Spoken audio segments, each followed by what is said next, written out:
आज हमें करना था राजधर्म के नवी सिद्धांत। दक्षिण के राजा और सरदार। उपमहाद्वीप के दक्कन और उससे दक्षिण के क्षेत्र में स्थित तमिलकम अर्थात तमिलनाडु और आंध्र प्रदेश और केरल के कुछ हिस्से में चोल चेर पांड्य जैसी सरदारियों का उदय हुआ। ये राज्य बहुत समृद्ध और स्थायी सिद्ध हुए। कहने का मतलब है कि दक्षिण के राजा और सरदार, इसमें क्या हुआ, दक्षिण के जो क्षेत्र है तमिलनाडु, आंध्र प्रदेश, केरल, तो वहां पे चोल चेर पांड्य जैसे सरदारों का उदय हुआ जो काफी ज्यादा क्या थे, समृद्ध थे। अब आता है सरदार और सरदारी। सरदार एक शक्तिशाली व्यक्ति होता था जिसका पद वंशानुगत भी हो सकता और नहीं भी। उसके समर्थक और उसके खानदान के लोग सरदार के कार्य में विशेष अनुष्ठान का संचालन, युद्ध के समय नेतृत्व करना, विवादों को सुलझाना में मध्यस्थता की भूमिका निभाना शामिल है।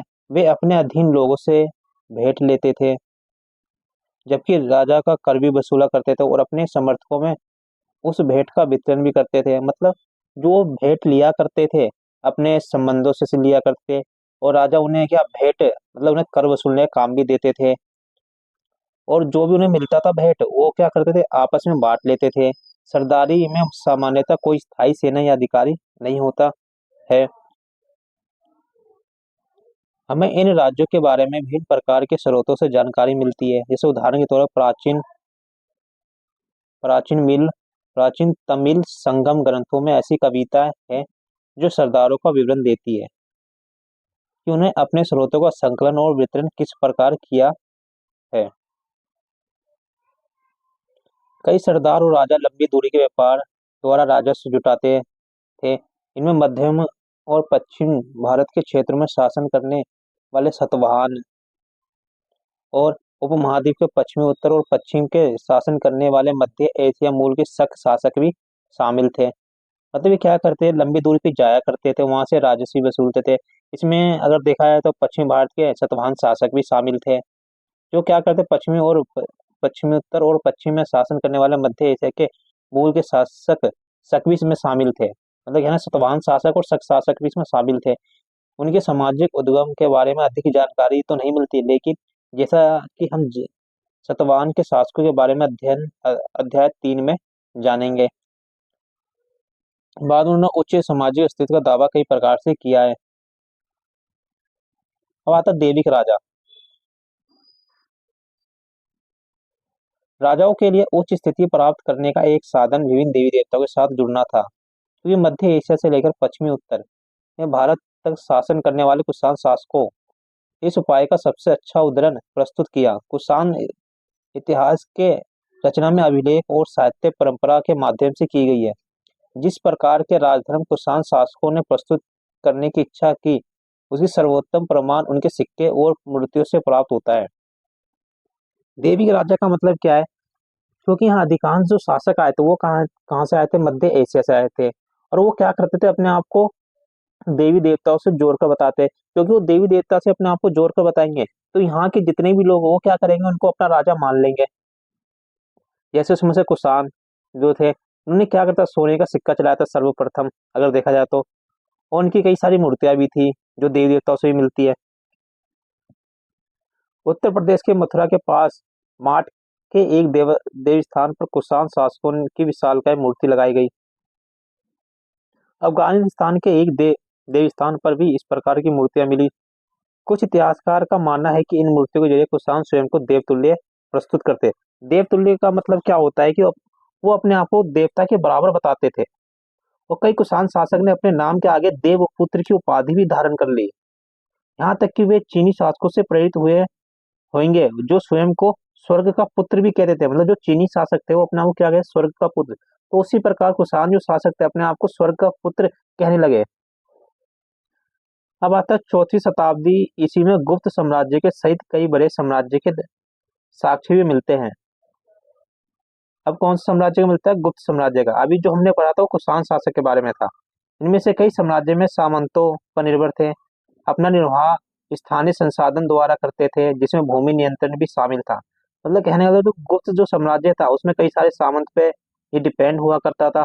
और जितने भी स्थानीय जो संसाधन होते थे उनसे अपना निर्वाह किया करते थे, और ये भूमि पर नियंत्रण भी करते थे। वे शासक का आदर करते थे, उनकी सैनिक सहायता भी करते थे।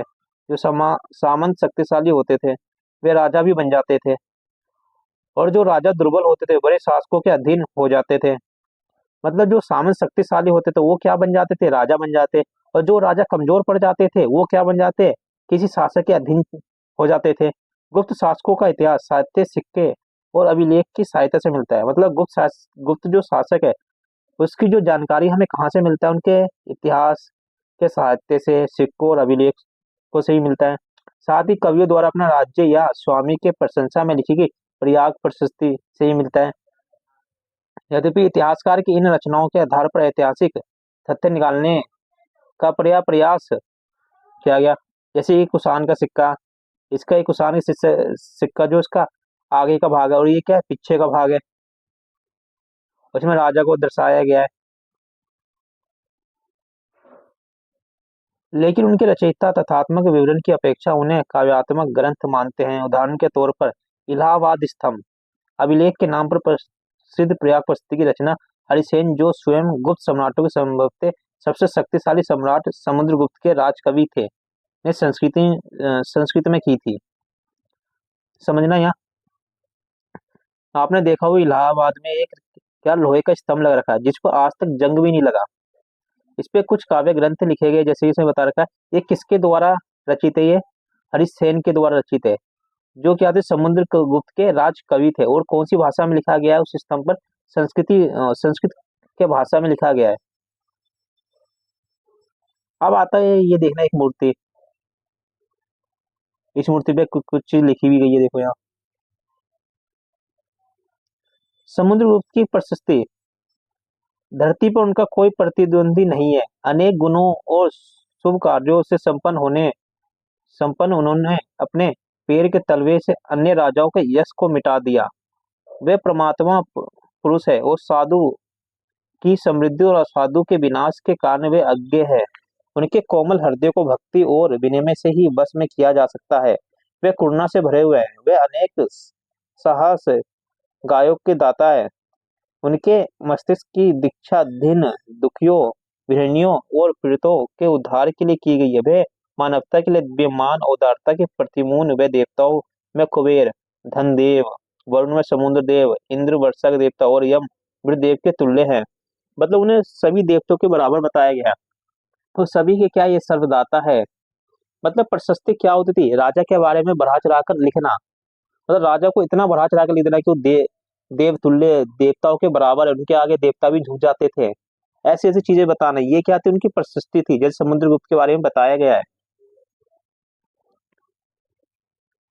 अब आता बदलता हुआ देहात। जनता में राजा की छवि, राजा के बारे में प्रजा क्या सोचती थी।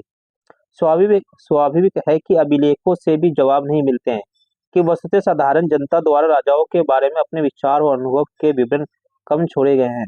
फिर भी इतिहासकार ने इस निराकरण करने का प्रयास किया। उदाहरण के तौर पर जातक, जो जातक कथा है ये क्या पंचतंत्र के ग्रंथों से ली गई है। इसमें बताया गया है कि इनमें अनेक कथाओं में जैसे स्रोत मौखिक किस्से कहानियां हैं जिन्हें बाद में लिपिबद्ध भी किया गया है, मतलब उन्हें लिखा भी गया है। जैसे जातक कथा पहली से शताब्दी में के मध्य पाली भाषा में लिखी गई है। ये कौन सी भाषा में लिखी गई है, पाली भाषा में। अब आता गंध गंध तिंदु जातक नामक एक कहानी में बताया गया कि एक कुटिल राजा की प्रजा किस प्रकार से दुखी रहती है। इन लोगों में वृद्ध महिलाएं, पुरुष, किसान, पशुपालक, ग्रामीण बालक और यहाँ तक कि जानवर भी शामिल है। जब राजा अपनी पहचान बदलकर प्रजा के बीच में ये पता लगाने गया कि लोग उसके बारे में क्या सोचते, तो एक एक करके सबने अपने दुखी राजा को भला बुरा कहा। उनकी शिकायत थी कि रात में डकैत उन पर हमला करते हैं तो दिन में इकट्ठा करने वाले अधिकारी। ऐसे परिस्थितियों में बचने के लिए लोग अपने गांव छोड़कर जंगल में बस गए। जैसा कि इस कथा में पता चलता है कि राजा और प्रजा, विशेषकर ग्रामीण प्रजा के बीच में संबंध तनावपूर्ण रहते थे।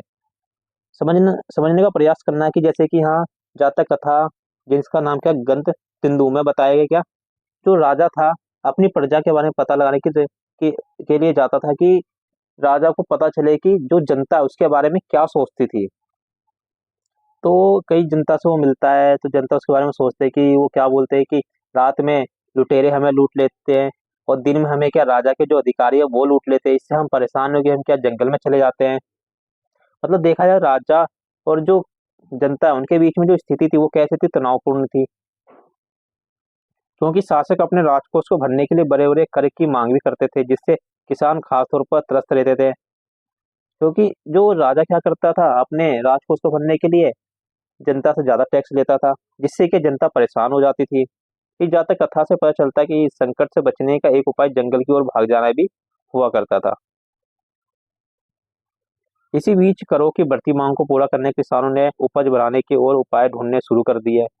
उपज बढ़ाने के तरीके, ये उपज क्यों बढ़ाया जा रहा था? क्योंकि जो राजा था वो ज्यादा टैक्स लेता था।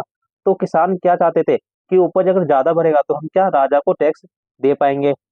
इसी से क्या हुआ, एक उपज बढ़ाने का तरीके की खोज करना शुरू कर दिया गया, जिसे छठी शताब्दी ईस्वी में गंगा और कावेरी नदी घाटी में उरी कछारी क्षेत्र में फैल गया। जिन क्षेत्रों में भारी वर्षा होती थी वहां लोहे के फाल वाले हलों के माध्यम से भूमि जुताई की जाने लगी। इसके अलावा गंगा घाटी की धान की रोपाई की वजह से उपज में भारी वृद्धि होने लगी। हालांकि किसानों को इसके लिए कमर तोड़ मेहनत करनी पड़ती थी। यद्यपि लोहे का फाल हलों की वजह से फसलों की उपज बढ़ाने लगी। ऐसी हलों को हलों का उपयोग उपमहाद्वीप के कुछ हिस्से में किए जाने लगा। मतलब कहने का मतलब है, अब गंगा कावेरी नदी की जो किनारे का जो क्षेत्र था वहां पे क्या करे, खेती करना शुरू कर दिया गया है। लोहे के फालों का प्रयोग करना शुरू कर दिया है, जिससे क्या भूमि को आसानी से जोता जा जाने लगा। यहाँ तक कि पंजाब और राजस्थान जैसे अर्धशुष्क जमीन वाले क्षेत्र में लोहे के फाल वाले हल का प्रयोग किया गया। जो किसान उपमहाद्वीप के पूर्वोत्तर और मध्य पर्वतीय क्षेत्र में भी रहते थे, उनने खेती के लिए कुदाल का उपयोग करना शुरू कर दिया। मतलब पर्वतीय क्षेत्र में जो लोग रहते थे उपमहाद्वीप के, उन्होंने क्या करा, कुदाल का प्रयोग करना शुरू कर दिया खेती में, जो ऐसे इलाके के लिए क्या था, बहुत ज्यादा उपयोगी सिद्ध हुआ।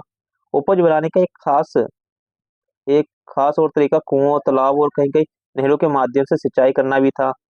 जैसे जो शुष्क जो इलाके होते थे जहाँ पानी की कमी होती थी वहाँ क्या करते थे, सिंचाई करते थे। व्यक्तिगत लोग और कृषक समुदाय ने मिलकर सिंचाई के साधन भी निर्मित किए। तो इसके लिए कई सारे सिंचाई के साधन भी विकसित किए गए। जैसे व्यक्तिगत तौर पर तालाब, कुएं और नहर जैसे सिंचाई साधन निर्मित करने वाले लोग प्राय राजा या प्रभावशाली लोग थे, जिन्होंने अपने इन कामों का उल्लेख अभिलेखों में भी करवाया।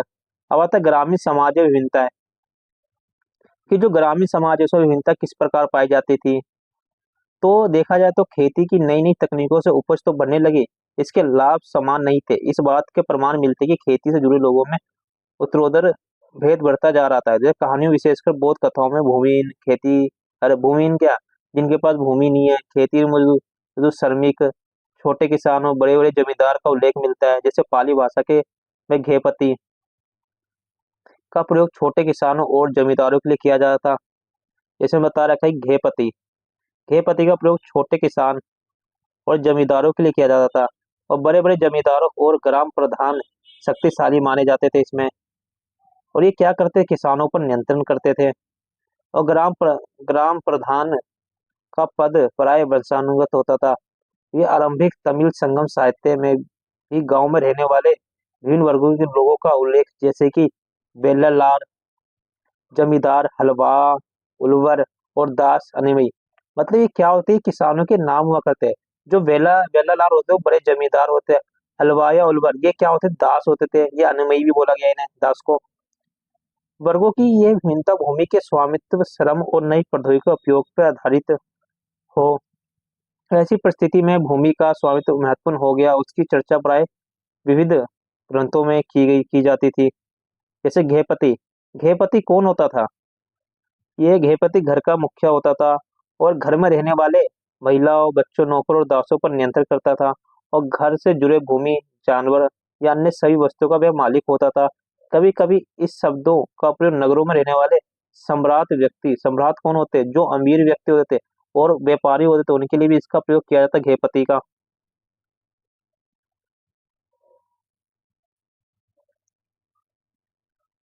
अब आता भूमिदान और नए सम्राट सम्राट ग्रामीण। अब ईस्वी के आरंभिक शताब्दी में ही भूमिदान के प्रमाण मिलते हैं। जैसे इनमें कई उल्लेख अभिलेख भी मिलता है, जैसे इनमें कुछ अभिलेख पत्थरों पर भी लिखे गए हैं। भूमिदान का मतलब क्या होता है कि भूमिदान कैसे किया जाता, मतलब जमीन को देना, लेकिन अधिकांश ताम्र पत्रों पर खुदे होते थे। मतलब जब जमीन को दी जाती थी तो एक ताम्र पत्र पर उन्हें लिख के दिया जाता था, उन लोगों का प्रमाण रूप रूप में दिया जाता। जो भूमिदान लेते थे, भूमिदान के जो प्रमाण मिले वे साधारण तौर पर धार्मिक संस्थाओं या ब्राह्मण को दिए गए थे। मतलब जो भूमि ज्यादा दी गई थी वो किनको दी गई थी, ब्राह्मणों को दी गई थी, जो धार्मिक संस्थाओं से जुड़े हुए थे। अधिकांश अभिलेख क्या थे, संस्कृत में भी थे। विशेषकर 7वीं शताब्दी के बाद अभिलेखों में कुछ अंश संस्कृत में और कुछ तमिल और तेलुगु जैसे स्थानीय भाषाओं में भी थे। जैसे कि प्रभावित गुप्त आरंभिक भारत के एक सबसे महत्वपूर्ण शासक चंद्रगुप्त द्वितीय। कौन आता है? चंद्रगुप्त द्वितीय, जिनका शासनकाल 375 से लेकर 415 ईस्वी तक थी। और इनकी पुत्री, उसका उसका विवाह दक्कन के पठार के वाकाटक परिवार में होता। ये एक महत्वपूर्ण शासक वंश था जो संस्कृत धर्मशास्त्रों के अनुसार महिलाओं को भूमि जैसी संपत्ति पर स्वतंत्र अधिकार नहीं था, लेकिन एक अभिलेख से पता चलता है कि प्रभावती भूमि की स्वामी थी और उसने दान भी किया था। इसका एक कारण हो सकता है क्योंकि वे एक रानी है।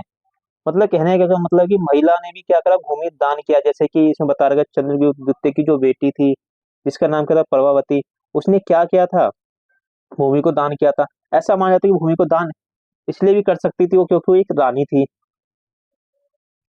इसलिए उनका यह उदाहरण एक बिरला ही रहा। और ये भी समग्र धर्मशास्त्रों को यह हर स्थान पर समान रूप से लागू नहीं किया जा सकता। अभिलेख से हमें ग्रामीण प्रजा का भी पता चलता है। इनमें ब्राह्मण, किसान तथा अन्य प्रकार के वर्गों भी शामिल थे। जैसे शासक या उनके प्रतिनिधि कई प्रकार की वस्तुएं प्रदान करते थे। अभिलेख के अनुसार उन लोगों को गांव में नए प्रधान की आज्ञा को पालना करना पड़ता था और संभवतः अपने भुगतान उसे ही देने पड़ते थे। मतलब ब्राह्मण जो किसान थे, जो अन्य जो वर्ग के लोग जो शामिल थे इनमें, जो क्या करते थे, कुछ वस्तुएं प्रदान करते थे। अभिलेख के अनुसार इन लोगों में गांव के नए प्रधान की आज्ञा को इन्हें पालन भी करना पड़ता था। उसके लोग क्या करते थे, कुछ भुगतान भी देते थे। इस प्रकार भूमिदान अभिलेख देश के कई हिस्सों में प्राप्त हुए। जैसे क्षेत्र में दान में दी गई भूमि के माप के अंतर में कहीं कहीं छोटे छोटे टुकड़े तो कहीं कहीं बड़े बड़े क्षेत्र में दान दिए गए। और साथ ही भूमिदान में दान प्राप्त करने वाले लोगों को अधिक अधिकारों में भी क्षेत्रीय परिवर्तन मिलते हैं। जैसे कि इतिहासकार में भूमिदान का प्रभाव एक गर्म विवाद, मतलब वाद विवाद का विषय बना हुआ है। कुछ इतिहासकार का मानना है कि भूमिदान शासकों और वंश द्वारा कृषि को नए क्षेत्रों में प्रोत्साहित करने का एक रणनीति भी थी, जबकि कुछ का कहना है भूमिदान से दुर्लभ होते राजनीतिक प्रभुत्व का संकेत ही मिलता है। मतलब ये बता रहे हैं कि कुछ कई कारण हो सकते हैं जो भूमिदान किया जाता था। जैसे राजा का शासन सामंतों पर दुर्बल होने लगा तो उन्होंने भूमिदान के माध्यम से अपने समर्थक जुटाने का प्रारंभ किया। मतलब कुछ इतिहासकार ऐसे कहते हैं कि जो राजा की शक्ति क्या होने लगी, कमजोर होने लगी, तो राजा ने क्या करा, अपनी भूमि का अनुदान कर दिया, मतलब दान में दे दिया। और दान में देने से उन्होंने क्या करा कि जो वो भूमि किसको दान दिया, सामंतों को दान दिया। और सामंत क्या करेंगे, उनके बदले वो राजा की सेवा करेंगे और सैन्य टुकड़ी को इकट्ठा करेंगे। राजा स्वयं को उत्कृष्ट स्तर के मानव रूप में प्रदर्शित करना चाहते थे, मतलब एक अपनी अच्छी छवि बनाना चाहते थे। जैसे कि हमने पिछले अंश में देखा था, उनका नियंत्रण ढीला होता जा रहा था, इसलिए वे शक्ति का आडंबर प्रस्तुत करना चाहते। मतलब उनकी अगर देखा जाए कुल मिलाकर उनकी जो शक्ति वो धीरे धीरे कमजोर हो रही थी। और शक्ति का प्रदर्शन करने के लिए वो लोग क्या कर रहे थे, अपनी भूमि का अनुदान कर रहे थे और विस्तार कर रहे थे। अब आता प्रभावती गुप्त और दुंगुन गांव दंगुन गांव। प्रभावती गुप्त ने अपने अभिलेख में ये कहा कि प्रभावती ग्राम कटुमिन्नो जैसे ब्राह्मणों और दंगुन गांव के अन्य वासियों का आदेश देती है। आपको ज्ञात हुआ कि कार्तिक शुक्ल पक्ष की द्वादशी तिथि को धार्मिक पुण्य प्राप्ति के लिए इस ग्राम को जल अर्पण के साथ आचार्य चंद्र स्वामी को दान किया गया। आपको इनके सभी आदेशों का पालन करना चाहिए। एक अग्रहार के लिए उपयुक्त निम्नलिखित रियायतों को का निर्देश भी देती हूँ। इस गांव में पुलिस या सैनिक प्रवेश नहीं करेंगे। दौरे पर आने वाले शासकीय अधिकारियों को ये गांव घास देने और हसान में प्रयुक्त होने वाली जानवरों की खाल और कोयला देने के दायित्व से मुक्त है। साथ ही वे मदिरा खरीदने और नामक हेतु खुदाई करने राजसी अधिकारी को कार्यान्वित किए जाने से मुक्त है। इस गांव को खनिज पदार्थ और खदीर वृक्ष के उत्पादन देने से भी छूट है। फूल और दूध देने से भी छूट है। इस गांव का दान इसके भीतर इसकी संपत्तियों बड़े छोटे सभी करों को सहित किया गया है। इस राज्य देश के 13वें राज्य वर्ष में लिखा गया है। इसे चक्रदास ने उत्कीर्ण किया है। इसे अग्रहार किसे बोलते थे?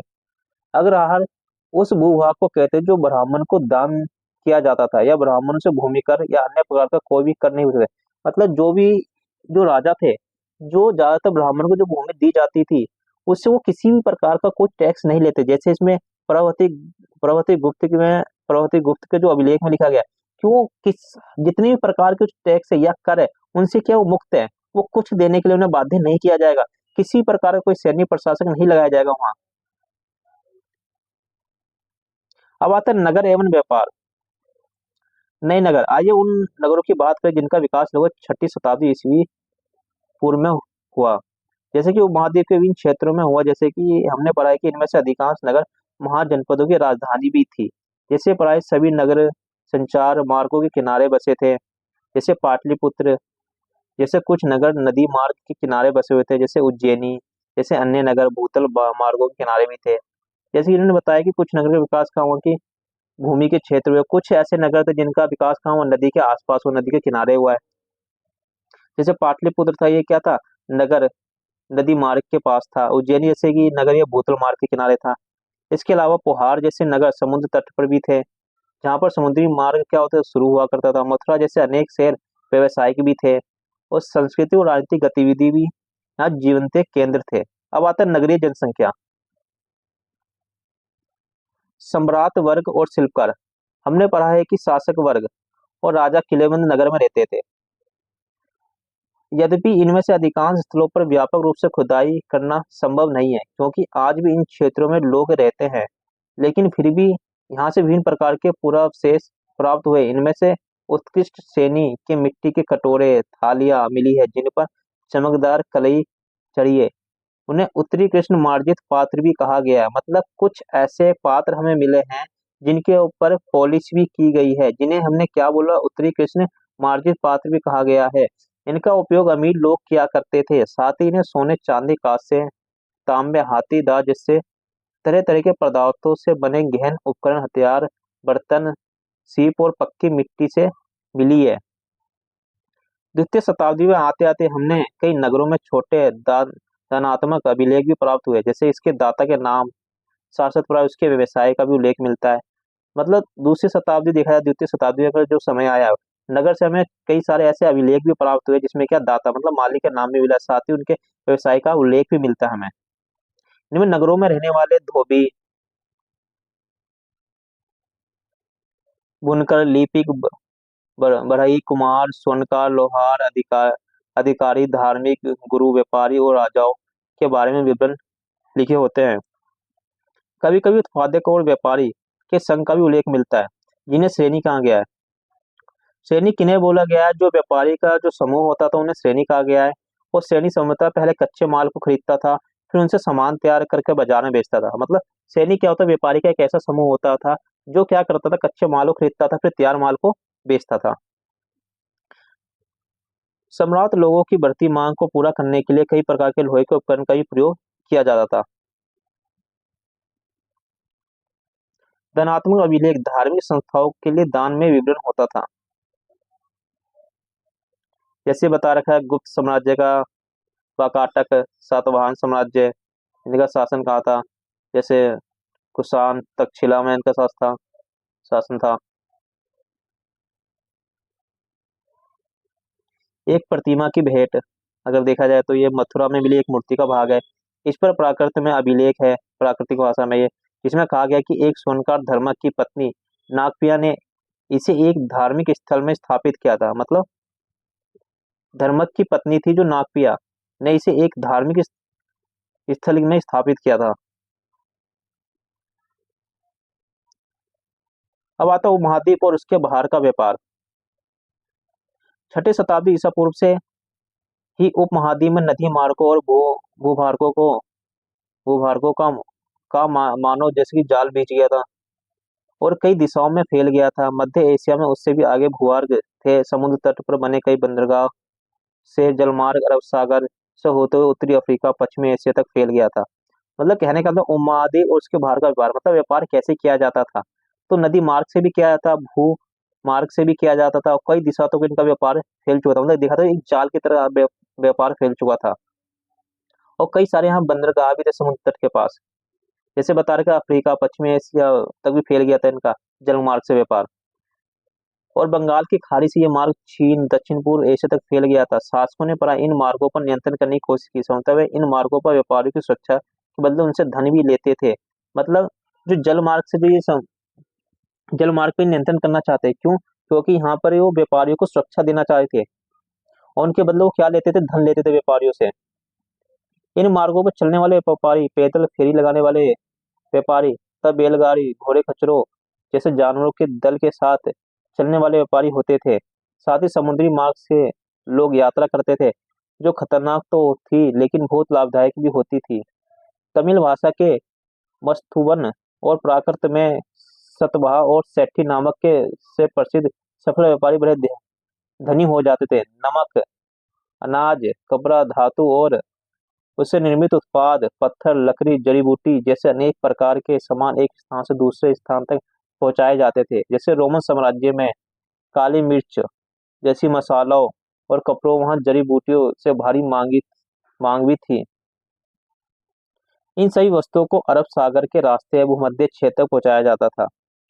मतलब कहने का मतलब यहाँ कई ऐसे व्यापारी भी हुआ करते थे जो काफी ज्यादा धनी होते थे। जैसे कि बता रखा है कि तमिल भाषा में वस्तुवन और प्राकृत में सतवाह और सेठी नामक के जो होते थे, ये प्रसिद्ध व्यापारी हुआ करते, जो बहुत ज्यादा क्या होते, धनी होते थे। जो नमक, अनाज, कपड़ा, धातु और से निर्मित उत्पाद का क्या करते थे? व्यापार भी करते थे। यहाँ तक कि जड़ी बूटी का भी व्यापार करते थे, जो एक स्थान से दूसरे स्थान ही ले जाते। लेकिन जो समुद्र मार्ग से जो व्यापार किया जाता बहुत ज्यादा घातक भी सिद्ध होता था, लेकिन इससे लोगों को बहुत ज्यादा फायदा भी हुआ करता।